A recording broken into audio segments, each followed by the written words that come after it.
Welcome to the Rabia Ashfaqi channel. Don't forget to subscribe, like, share, and comment.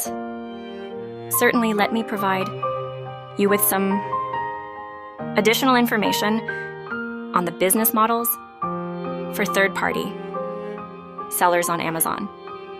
The first model is Fulfillment by Amazon, FBA. With FBA, sellers can store their products in Amazon's fulfillment centers. When orders are placed, Amazon takes care of storage, packing, and shipping. This streamlined process simplifies fulfillment for sellers, allowing them to focus on other aspects of their business. Another model is wholesale. Sellers purchase products in bulk at wholesale prices from manufacturers or distributors. They then list these products on Amazon for resale at retail prices. This model requires an initial investment in inventory, but it allows sellers to benefit from economies of scale and take advantage of wholesale pricing. Private label is another business model for third-party sellers.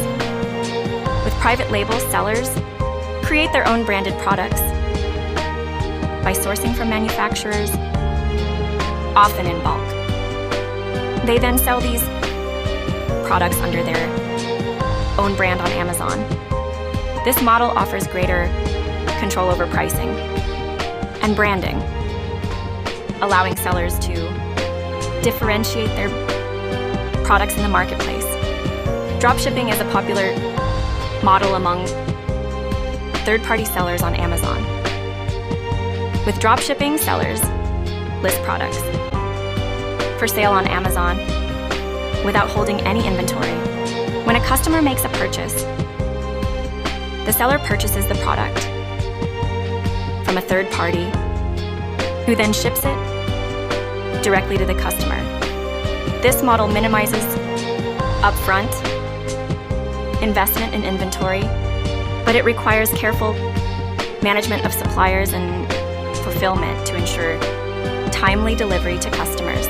Lastly, there is retail arbitrage. This model involves sellers purchasing products from retail stores or other online marketplaces at discounted prices. They then resell these products on Amazon at a higher price, taking advantage of market discrepancies. Retail arbitrage requires keen market analysis and the ability to spot profitable opportunities in the marketplace. These are a few of the business models available for third-party sellers on Amazon. Each model offers its own advantages and challenges, so it's important for sellers to consider their resources, goals, and preferences when choosing the right model for their Amazon journey.